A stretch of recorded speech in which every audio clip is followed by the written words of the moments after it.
Hello everyone, wala munang luto ang lola kasi hindi magandang pakiramdam. So, this is muna, walang recipe ngayon.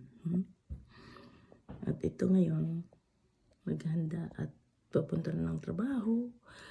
2 days na lang at break na naman sa work.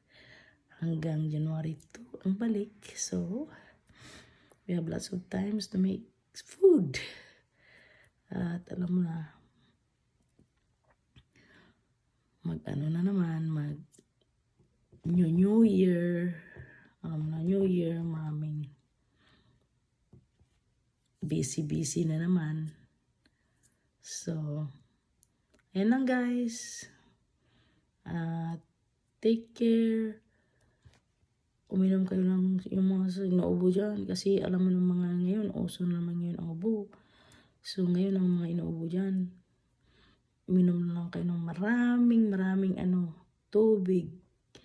At saka, alam mo na, hindi ganong maganda yung lemon pag-irritate yung lalamunan. Hindi magandang uminom ng lemon. Kaya ginger ay, yun lang, ginger ang ginagamit ko. Pinapakuluan ko, lagyan ko ng turmeric.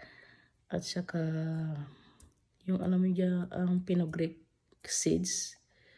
At saka yung, yung seeds ng coriander.